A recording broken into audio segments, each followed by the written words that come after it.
A man wears a badge not because it makes him lawful, but because he believes he might become so. The law is a language spoken between men who have agreed to listen to one another. But what happens when the law stops listening? When the men who enforce it decide that their interpretation is the only interpretation that matters?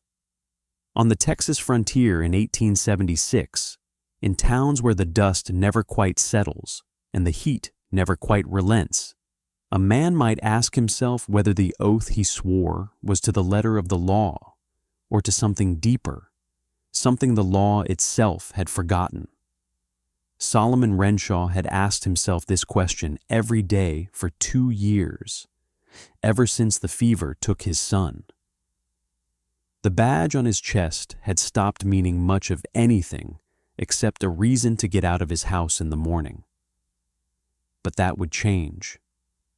That would change when 2 children appeared in a dry creek bed with rope burns on their wrists and fear in their eyes that mirrored his own grief. Solomon Renshaw was a thin man made thinner by the drought.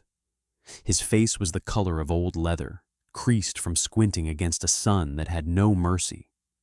His eyes were the gray of winter sky, clear, cold, watching. He had been deputy of Mercy's Crossing for 7 years. The town had earned its name ironically. There was no mercy here, and nothing holy about the crossing. It was a place where cattle trails intersected with supply routes, where men stopped briefly before moving on to somewhere better. Solomon lived alone in a house at the eastern edge of town, a small structure of pale adobe with a flat roof and a porch that looked east toward the ridges. His wife had left him 10 years prior, unable to bear the solitude of frontier life. His son, Thomas, had stayed behind when she left.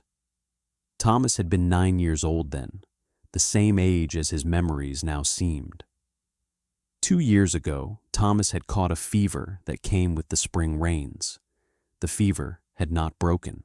Solomon had watched his son fade like watercolor in rain, had watched the child's eyes grow distant and strange, had felt the small hand grow lighter in his grip until it weighed nothing at all.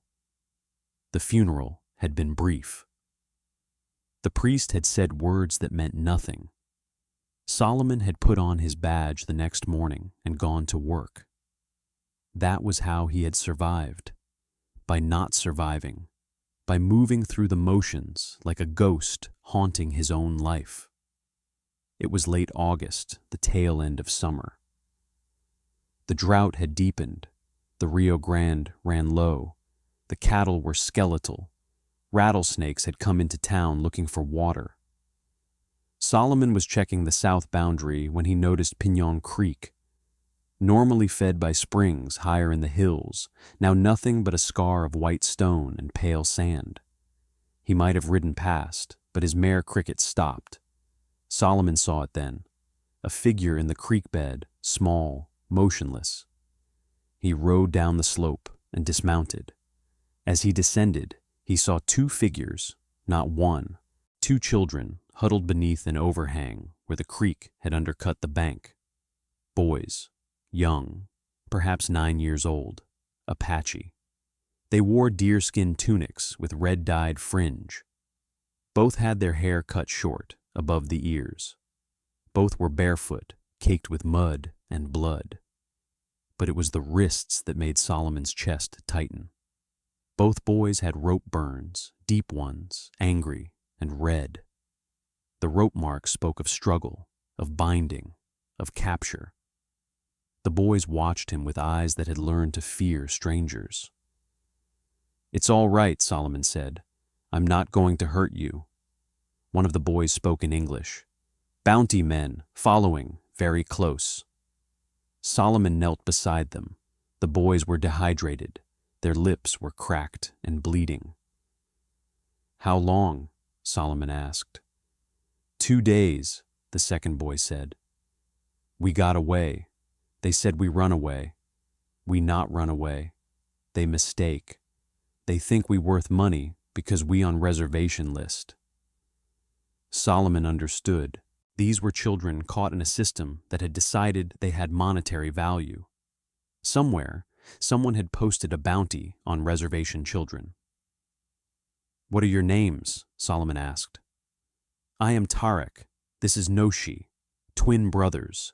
We were gathering clay when the bounty men came. But we got away. We cut the rope with a sharp rock." Solomon looked at the rope burns again. The boys had escaped from bounty hunters. "Come with me," Solomon said. "It's not far. We'll get you water, get those wounds treated." Solomon did not hesitate. As he looked at the boys, all he could see was his son's face, the fear, the confusion, the need for someone to be kind. They followed him up the bank. Cricket did not spook. Solomon lifted both boys onto the mare and walked alongside, leading the horse toward his house. His house was spare and clean. He helped the boys down and brought them inside. He pulled water from the well and let them drink slowly. Too much water after 2 days would sicken them. Solomon gathered medical supplies. He had learned how to treat wounds. He cleaned the rope burns, applied salve, bound them with clean cloth. The boys did not cry. They bore it with a stoicism that spoke of harder lives than children should know. He gave them bread, jerky, dried fruit. They ate slowly. He showed them to Thomas's room, which had remained untouched for 2 years. There was a bed there, narrow but clean. A window looked toward the southern ridge. "You can rest here," Solomon said. "No one will find you." That evening, as the sun burned the sky orange and red, Solomon sat on his porch with cold coffee. Sheriff Denton arrived on his horse, dust rising behind him like a flag. Denton was a large man, red-faced from the heat and anger. He rode past Solomon's house, saw the old mare in the yard, and turned back. "You got company, Renshaw?" the sheriff asked. "No, sir," Solomon said. He did not lie well, and Denton knew it. "Then why is that Navajo horse in your yard? That's reservation stock." Solomon did not answer. Denton dismounted, breathing hard. "There's 2 boys missing from the reservation. Indian Affairs has got papers on them. There's a bounty, $50 each." "I know," Solomon said. "You know what? I know they're not runaways. I know they were hunted by men who had no right." Denton's face went darker. "That's not your concern. You're harboring reservation property. That's federal. You either give those boys up or you give me your badge." Solomon stood. "No, sir." The sheriff waited. When Solomon did not continue, Denton turned and walked back to his horse. "You've got 1 day. After that, I'm coming back, and I'm bringing Crane Burleson with me." Solomon watched him ride away and understood everything had changed. Crane Burleson arrived at noon the next day with 3 men. They rode in from the south, dust rising in a pillar that could be seen from the town. Burleson was a thin man with a scar that ran from his left eye down to his jaw, pale against his dark skin. He wore a long coat despite the heat and had 2 pistols on his hips. The 3 men with him were variations on the same theme: hired guns, men who did violence because it was the only skill they had ever learned, men who had learned to kill the way other men learned to farm. Solomon saw them coming from his porch. He had spent the night awake, listening to the twins sleep, listening to the sounds his house made, listening to the silence of the town. He had cleaned his rifle. He had loaded it. He had put it down, picked it up, put it down again. Now he held it loosely across his body, and he waited. The bounty hunters did not ride to his house immediately. They rode to the sheriff's office first. Solomon watched from his porch as they dismounted. as Denton came out to meet them, as the men spoke and gestured toward the eastern part of town. Denton pointed toward Solomon's house. Then Denton stepped back into the office and closed the door behind him.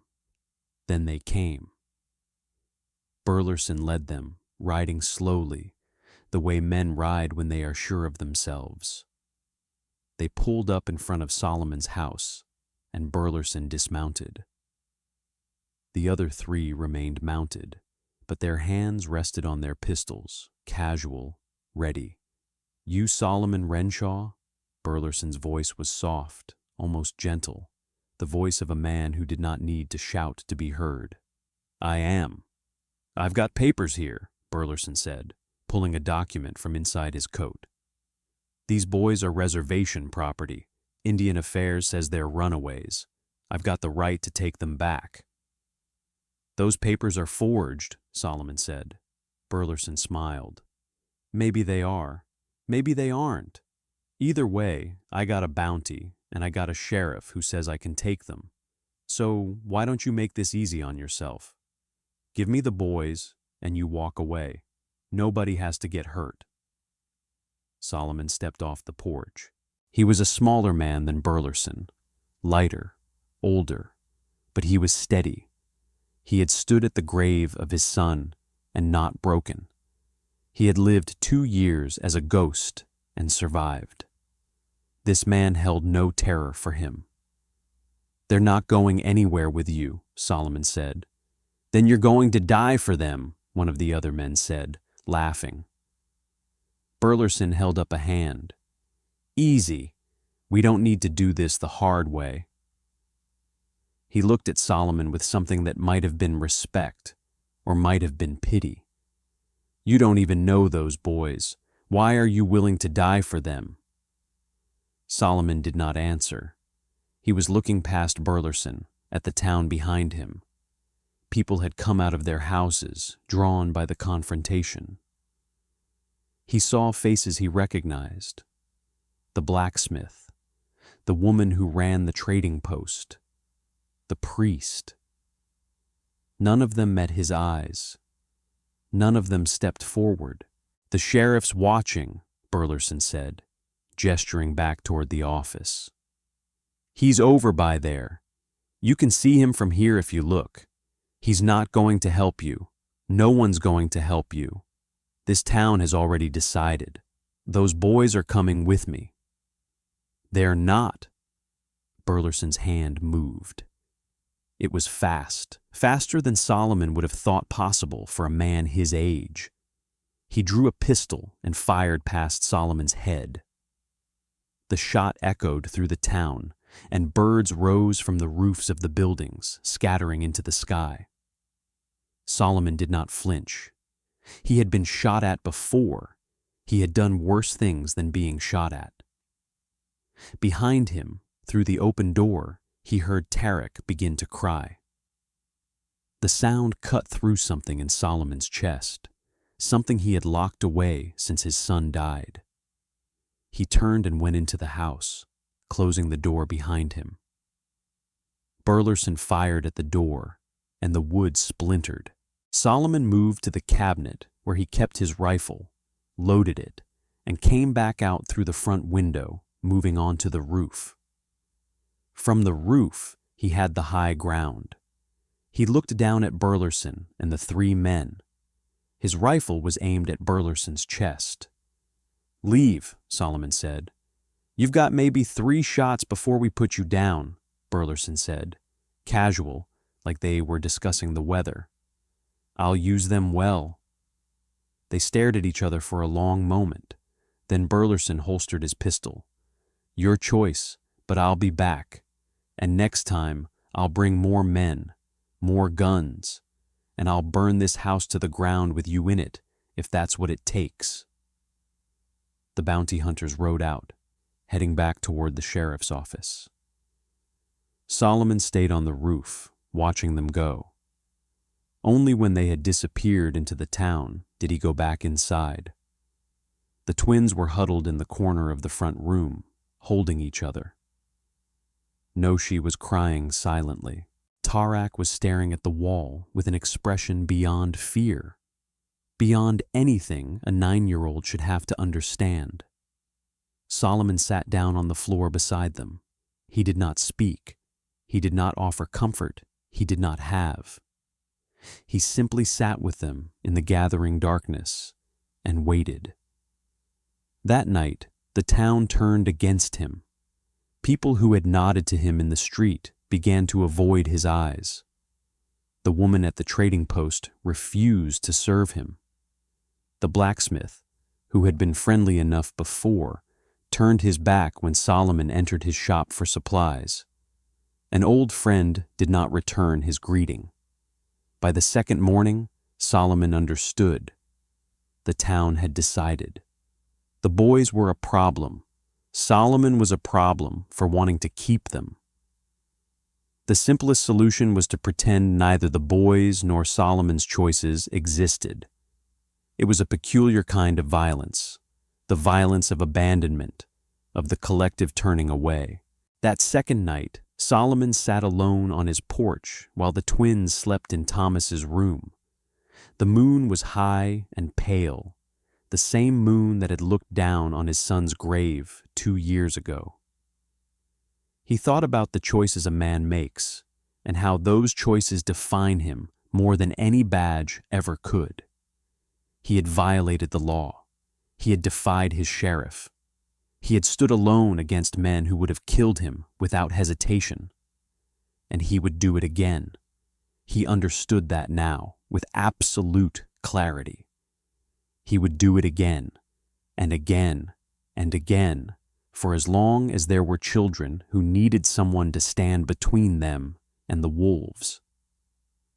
Solomon realized, sitting in that moonlight, that the badge had been a cage. It had kept him moving through the motions of living without actually living. It had given him permission to be numb, to be absent from his own life. These 2 children had broken that cage.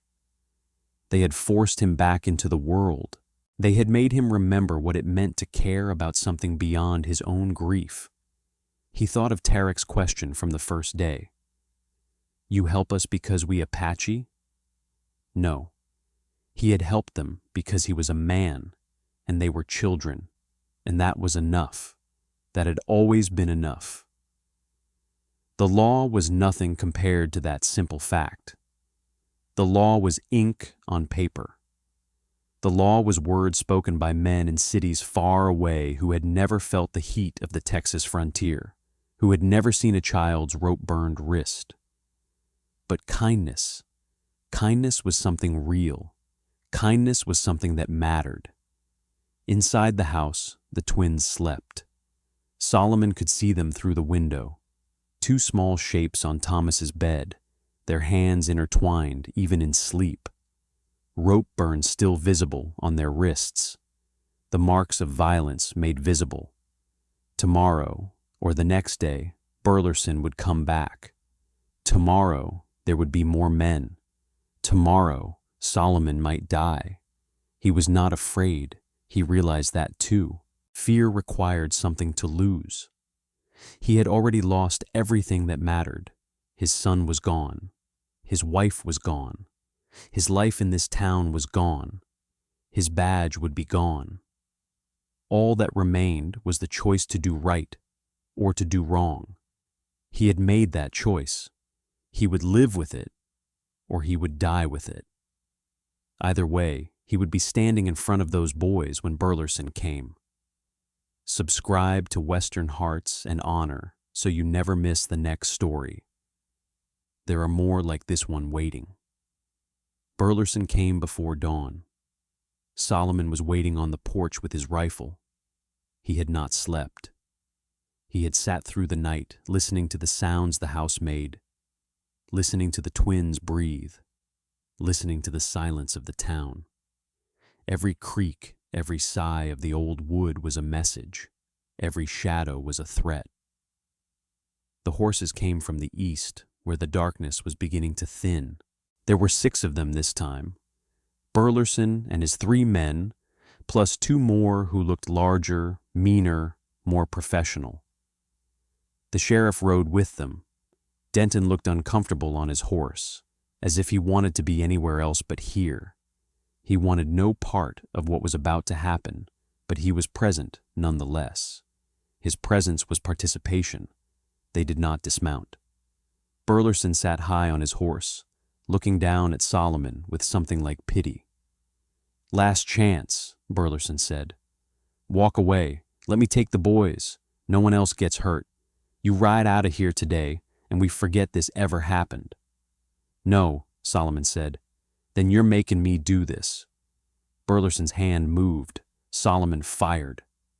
The shot took the man's hat clean off his head, sent it spinning into the dust. Burleson did not flinch. He drew his pistol and fired at Solomon. The bullet passed so close Solomon heard the hum of it, heard the crack as it splintered the post behind him. The other men started to move. Then the porch exploded into splinters behind Solomon, and a woman's voice cut through the darkness like a knife. "I've patched up enough children to know which ones have been chased and which ones have run." Dr. Hester Crayne stood at the edge of Solomon's porch, a shotgun in her hands.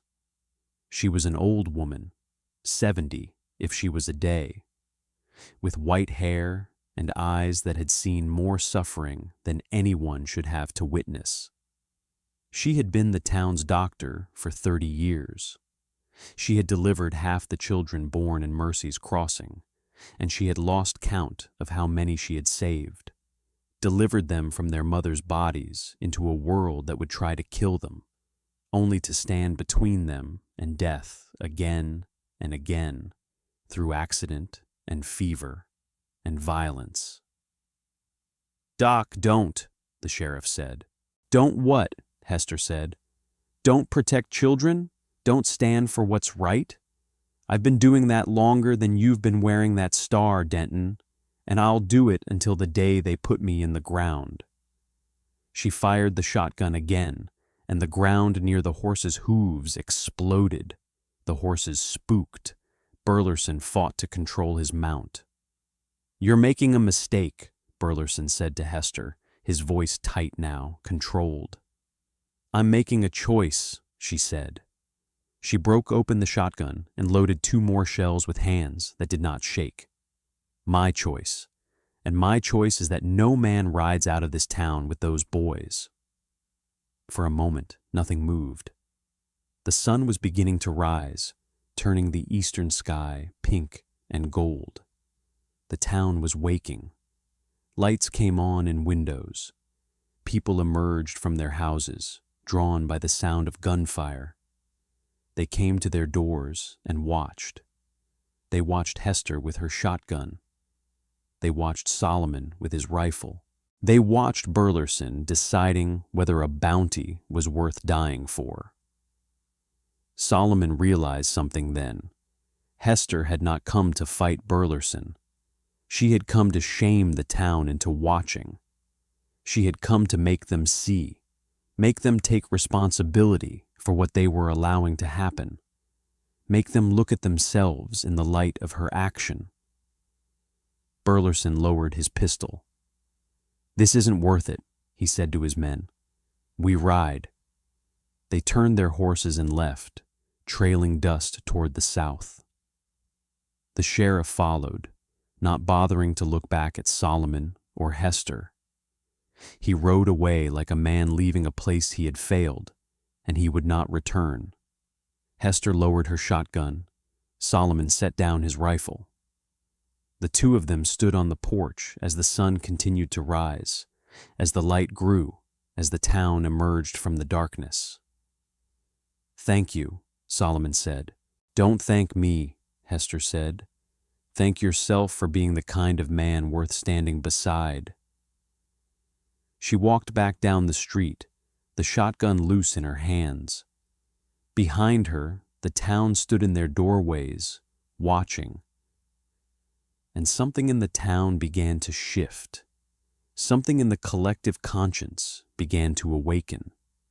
In the days after the confrontation, signs began to appear. Tracks around Solomon's property, boot prints and moccasin prints, too many to be accidental. The track circled the house, studied it, understood it. Someone was watching, someone was aware. A hawk feather placed carefully on Solomon's doorstep. Not dropped, placed. Laid there deliberately as a message, a greeting, a sign of presence and acknowledgement. Smoke on the southern ridge, not the smoke of a signal fire, but visible, unmistakable. Smoke that appeared each evening and vanished with the dawn. The sign of people watching, the sign of people coming. Solomon said nothing to the twins about the signs, but Tarek noticed. The boy stood on the porch one evening, looking at the ridge, and spoke. "Someone watching," Tarek said. It was not a question. "Yes," Solomon said. "Family? Perhaps. Or people who have decided they owe us a debt." The boy nodded and did not ask again. Some knowledge does not need words. Some understanding lives in the blood, in the bones, in the deep places where kinship is recognized without explanation. On the morning of the 5th day, Solomon woke to find the world transformed. The southern ridge, which had been bare scrub and stone, was now lined with riders. 40 of them, perhaps more. They sat their horses in perfect stillness, backlit by the rising sun, a line of shadows against the golden light. They were waiting. Solomon stood on his porch and did not move. Inside, he heard the twins stirring. He did not call to them. They would come. Tarek came out first, then Noshi. The moment they saw the ridge, they knew. They knew in the way that animals know things, without thought, without question. Their people had come. The line of riders began to move. They came down the slope slowly, deliberately, as if they had all the time in the world. They did not hurry. They did not rush. They came as an inevitability, as a force that had always been there, waiting to be revealed. They came like wind, like destiny, like something written in the bones of the earth. The lead rider was an older man, perhaps 50, with features that held the weight of command. He wore a simple shirt and leggings, but he carried himself as though he wore robes of state. His bearing was that of a man accustomed to being obeyed, to being respected, to being feared. His horse was a gray, dappled with white, and he rode it as though he and the animal were a single creature, one consciousness spread across two forms. The riders spread out, forming a semicircle around Solomon's house. They did not threaten. They did not need to. Their presence was enough. Their presence was a statement. Their presence was power made visible. The lead rider raised his hand, and a younger man came forward, tall, with the same features as the older man, the same bearing. This was the translator. "I am Chief Koda," the older man said through the translator. "These are my sons. You saved their lives." Solomon nodded. He understood the weight of that statement. He understood that he was being acknowledged. The Apache do not forget such debts. My people do not forget a man who chooses right when the world chooses wrong. You stood alone. You stood against your own people. You stood for children you did not know. This is the mark of a man of honor. Tarek and Noshi had stepped forward, moving toward the riders. The chief dismounted and held out his arms. The twins ran to him, ran the way children run when they are returning home, when they are returning to the people who made them. The chief embraced them, held them, examined the wounds on their wrists. His face, when he looked back at Solomon, held something that was not forgiveness, because there was nothing to forgive. 6 horses, Chief Koda said through the translator. The finest we have. They are yours, deputy. They will serve you well in the years to come." "I don't need payment," Solomon said. "It is not payment. It is acknowledgement. A man who stands against his own kind for the sake of children, such a man is rare. Such a man deserves to be remembered. Such a man deserves to be honored." The chief turned to the translator. "Tell him the water." The younger man said, "There is water, 3 days' ride to the southeast, a spring hidden in the rocks, known only to our people. The drought has not touched it. This spring will save your town. This spring will save all the people who turn their back on you. Tell him this is our gift." Solomon's throat tightened. A town that had rejected him, that had turned its back on him, that had almost allowed him to die, and the chief was offering them life, offering them water, offering them survival. "Tell them," Solomon said to the translator, "tell the chief that I am honored. Tell him that his gift will change everything." The chief nodded. He mounted his horse in one smooth motion and took the reins of 2 of the finest horses Solomon had ever seen. The 6 horses were led forward, gray, black, sorrel, dappled, each one strong and healthy and bearing the mark of the tribe's care. Each one was a small fortune, but more than that, each one was a gesture of respect. "The boys will stay for 2 more days," Chief Coda said. "Then they must return to their people. They belong with us, but they will remember you. That is better than any reward." The chief turned his horse toward the southern ridge. The riders began to move, a slow procession that seemed to take the morning light with it. Solomon stood and watched them go. The twins stood beside him, their small hands in his. They did not speak, because there was nothing that needed saying. Everything had been said in presence, in gesture, in the simple fact of showing up. That afternoon, Sheriff Denton came to Solomon's house with a resignation form. He rode up slowly, his horse tired, his face weary. He dismounted and stood for a moment before approaching. "I can't protect you from Indian affairs," the sheriff said. "And I can't have you working as a deputy when the whole town knows you're harboring reservation property. Not officially, not anymore." Solomon took the form. It was written in Denton's careful hand, and it was dated the same day Hester had stood on his porch with her shotgun.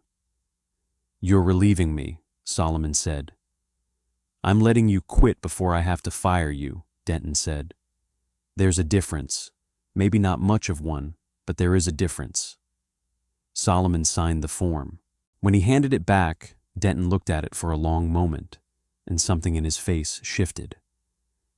"For what it's worth," Denton said, "I think you did right. I think you did the right thing. But I can't say that officially. I can't afford to say that publicly. I have to maintain order.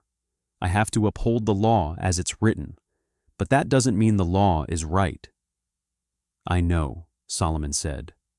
"I understand." Denton left without another word. He rode away slowly, and Solomon watched him go, understanding that the man was carrying the weight of his own compromise, his own failure. It was a weight he would carry for the rest of his life. The next morning, the twins said goodbye. They gathered what few things they had, the clothes Solomon had given them, the food he had packed, and they stood at Solomon's door as if they could not quite bring themselves to leave. "You saved our lives," Tarek said. "We will remember you always. Our people will remember you always." Solomon knelt and pulled both boys into an embrace. They smelled of dust and the road, of childhood, of potential. They felt small enough to break, but they would not break. They would grow. They would survive. They would carry with them the knowledge that a stranger had stood alone for them. "You be good," he said. "You take care of each other.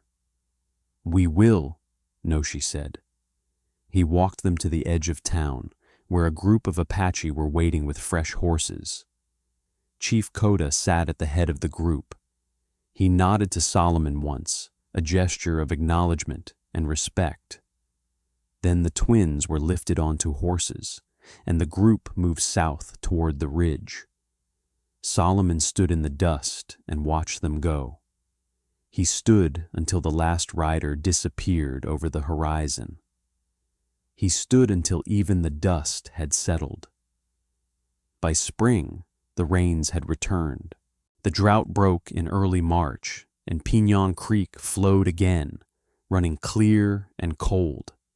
The land turned green. Cattle fattened on new grass. Life returned to the frontier as if the dry years had been nothing but a bad dream. Solomon had settled 2 days' ride from Mercy's Crossing, in a small ranch where the grass grew deep and the water ran clear. He had used some of the horses to build a breeding herd. The others he had sold and used the money to buy land. He had found peace in the simplicity of cattle ranching, in the honest work of the land, in the building of something that would outlast him. It was a quiet life, but not a solitary one. He had a housekeeper, an old woman named Maria, who cooked and cleaned and asked no questions about his past. He had visitors sometimes, traders and travelers who knew his reputation and sought his advice on matters of honor and justice. The governor himself had visited once, had offered Solomon a position of responsibility, which Solomon had declined. He wanted no more badges, no more symbols of authority. He wanted only peace and the knowledge that he had done right. One afternoon in late spring, as Solomon sat on his porch watching the sunset paint the sky orange and gold, he saw smoke rising from the ridge to the south. Not the smoke of warning or signal, just smoke, thin and deliberate. The way smoke rises when someone wants to mark their presence. A greeting, a sign that the bonds forged in crisis remained strong. That night, 2 figures came to his door. Tarak and Noshi had grown, had become taller, stronger, though still bearing in their faces the marks of childhood.